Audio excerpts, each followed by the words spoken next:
we can do is hear you guys. That's okay. Okay. That's all right. I'm gonna keep an eye on the chat. I'll interact. I'll let you know everybody's saying hey, whatever. Okay. Thanks for all the hard work you guys do. Thank you guys for being here. It's gonna be fun. Is that weird having your wife hosting? All right, so we are live, so we probably should. Oh, okay. Yeah, we're not on screen yet, but we're live elsewhere. Hopefully, I didn't start this too early. If we can survive this. All right, there we go. Oh man. I love that. I love it. Like the way it's said. Well, I think in this version. Yeah. But she talked about this on her live chat with Okay. kids. Oh, okay. And this is the verse. Well, hey, Grace family, we are so glad that you guys stuck around with us for our live Q&A reaction show. Just so you know, we actually are live. Okay, so this isn't pre-recorded. So if you see kids on the screen, or we have any tech issues or audio issues or anything like that, that's why. Okay, so why are we doing this? Well, as we thought about these services, we wanted to engage with people, and we wanted to hear from you guys, and we also wanted to think through the sermon sort of on the fly in the moment as people are if you've just listened to it. So hopefully some of those like really hard-hitting questions that Pastor Jared had this morning hit you. And so one thing that we would love for you guys to do is, if you're there in the chat, we would love for you to post questions if you've got them there. And besides that, you can go ahead and post comments if you'd like. We've got Pastor Corey on the call with us this morning. I'm Tyler Collins. I'm the marketing director here at Grace. And we also got the Behringer family with us. They're there at the bottom. We've got Pastor Jim and Naomi and all of their kids. So they'll be answering our questions, doing some reaction. And then Pastor Corey will be hopefully jumping in with some of your guys' questions and comments as things come up. And so, yeah, I think it's going to be a really, really great time. So I wanted to start off because this was something that Pastor Jared talked about last week, and he talked about it again this week. So I wanted to start off by talking about agape love. And specifically, he talked about how agape love is a love that starts with God, but more specifically, it's the action kind of love.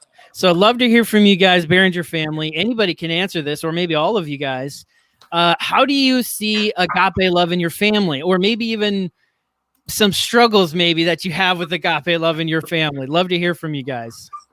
Yeah, I think I think Jared mentioned this already. It's last week. It's easier sometimes to love and to care for people outside the walls. I think it's much more difficult to care for people inside your own home. And I think that's because we see each other's faults. We see each other. Well, we rub each other more often than anybody else. So it's a struggle. But there are practical ways that we can express love to each other.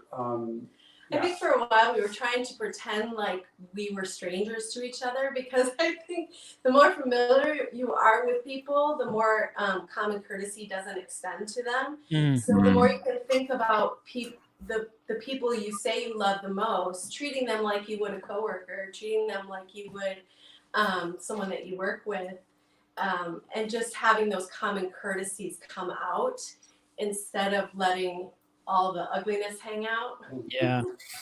Yeah, I think there are just ways, and Jared talked about the love languages, right? So there are ways to love certain people, and knowing that within our family, what are the love languages, for the different people in our family. Joy is definitely she's a cuddler, and she expresses love through the actual touch. So there's great ways that we just connect that way. I think there are ways. Naomi's love language, I think, is home remodeling. So every wife's, am I right? We're doing the bathroom right now. Yeah, we're redoing a bathroom in the middle of quarantine. So there are ways, like, you just look for ways that communicate love to different people in your family. Yeah, I think for my family, patience has been the big one. I'm sure if you've got small kids at home, you can relate to that. Just having your kids around you all day, every day. There's a point where you're kind of like, I just need a break. I mean, my wife, she's such a trooper. Lots of praise to you. Love you. Another thing that came up last week, and Pastor Jared sort of extended it this week, but is talking about how love starts by being self-aware. And so I thought one of the ways that we can do that is to talk about, like, maybe just go to your spouse, or maybe it's a brother or sister or a parent, and just ask them, like, hey, how am I doing? So I'd love to hear from you guys. Like, what's your experience been like with those conversations? Or maybe how can you start that kind of conversation if somebody's out there thinking, yeah, I should do that. I should just go up to them and ask. So I'd love to hear from you guys. Have you had a conversation like that? Or maybe how do you start one? Or yeah, I'd love to hear. You have to be really, I think you have to set it up beforehand. I know when Jim and I have done that to each other, we set aside a time to do that. So you're not blindsided by, I see this in you and you have to change it. Instead of like, hey, we're going to come to each other with one thing each that we've seen in each other, that we feel like if that could change a little bit, that it could really benefit the whole family. And I think it's, the old, it's not what you say, but how you say it. And so if you're prepared to receive that from each other, and I know our oldest son, he's still at college in Virginia, and him and I had a really heart-to-heart one time about a year ago, and he showed me some things that I really needed to work on. It was hard to hear. It was so beneficial to our relationship. Yeah. So I think being prepared to receive that is the biggest thing, and then how you say it. Yeah, I like what you said. Like, it's not what you say, but how you say it. And I would say, like what Naomi, it's when you say it. So what she's talking about, like, hey, we need to have a conversation about something. Can we do that at 9:00 tonight when the kids go to bed? That way you can be emotionally prepared to receive and not so like walls. And I think that's an important principle. That's great. And I think self-aware too, the thing that I had written down, I think for ourselves, for me, the biggest thing about being self-aware is journaling. And I know Pastor Jared had talked about it, was it last week maybe? But I had heard a quote a long time ago about how Satan hates the pen, and how he hates it when we slow down enough to self-reflect in our lives. Yeah. And so That's I know so good. These kids, we have had them through the years when they do their devotions to write down what they learn and then have a conversation with God. And then how can I do my day better tomorrow? What did I do right? What did I do wrong? And that, I think, gets the conversation flowing to be able to be self-aware. Great. I'll jump in. We got a question in the chat for the Behringer fam from Alicia. I know. So hold your breath. Alicia asked, she said, it's such a fine line between being a doormat and showing agape love to your family and coworkers. How do you walk that line, and how do you know? And then I think the question may be cut off there, but I think it would probably be like, how do you know if you're doing well, would be probably how I finished that. Yeah, I mean, you don't want to. There are areas of like emotional abuse and that sort of stuff. So putting those kind of things aside, I think the spiritual principle is, how far do I need to go with this, right? How much do I need to love? How much do I have to go out of my way when the other person is not reciprocating that, right? Yeah. Because we always think that relationships, there's a equality of exchange. Like, if I do this, then they have to do this, and 50%, 50, that relationships are 50-50. And that's not how relationships are. They're not 50-50. They're 100-0. Like, it is not dependent on the other person and what they say and what they do. I know what I should be doing. And in fact, when I do what I'm supposed to be doing, more times than not, the people around me respond better if I'm not focusing on their responses and their behavior changing. If I can just think about being the kind person, being the generous person, being the patient person, and not expect anything in return. What was it you said, that Christians should be impossible to offend? Yeah. That's so good. That actually leads me to another thing I was thinking about. And, I bet there are a lot of people probably watching this live stream right now, or even that listen to the message, feeling like, hey, my needs aren't being met. You know, maybe it's a husband or a wife, or as a child, maybe you feel like my parents never really met my needs. How can we, because some of those needs are, and you were kind of getting into it even there, some of those needs are legitimate. Some of those feelings may be accurate. How do we stop that from turning maybe into the hate that Pastor Jared was talking about? And how can we continue to love others with agape love, even when maybe those are legitimate things happening and needs that aren't being met? I'd even throw that to the kids. I would love to hear from some of the Behringer kids. Like, how are you practicing some of that, even in like within your house? Like, are you like taking it out back and like hashing it out, or you know, like how's that play out practically? I grew up with a bunch of siblings in the house, and we weren't even on top of each other. We didn't have quarantine, so like I would love to hear from the kids. Like, how is some of that agape love like kind of rubbing on each other? How is that playing out in the house? How are you guys handling all that? Jake and I are doing pretty good, but previously for me, my way of sort of being accountable of how I'm doing with my agape love was always, you know, your family's always going to give you tough love no matter what. So my coping mechanism was always, if my friends started to say, Jesse, you're doing something like this, and I'd always be accountable with my friends, and then I know, okay, my family's right, but now I don't have my friends to do that because we're social businesses. But now I really need to heighten my skills and to, you know, actually, you know, search out those calling outs of the family. So it's been a lot better that way of like trying to, you know, like understand and listen. Actually, you know, just be like, you know what, they're not just trying to give me tough love; they're trying to help me. So that's been a lot better. Yeah, and Jesse, you touched on a huge principle for me. So parents, if you're listening to this, one of the key reasons that we have collective youth is that they have peers and they have other leaders speaking biblical principles into their lives. And those peer groups, so it's not just listening to a message, it's having a peer group around them, a small group around them that love the Lord, that love God's word, and are up close enough to Jesse and to Jake's life that they can say, hey man, I'm starting to see things in your life. You know, we know when Jake or Jesse, they go off to camp or they go on a retreat or something like that, they come back and they're like, yeah, I need to really, really work on that. There are things that probably they've heard us say multiple times around the home, but it's hard to hear that sometimes from your family members. And so having another person in your life, a godly person, especially as a teenager, is key, it's vital. I think what we pray for our kids and have always is like have someone, Lord, someone that other than ourselves that would pour into them. And I know Jacob the other morning, I said, did you do devotions? And he said, oh, Brad texted me a passage that I'm supposed to read, and he went right to it. And I'm so thankful for people like Brad that, what did he have you read the other day?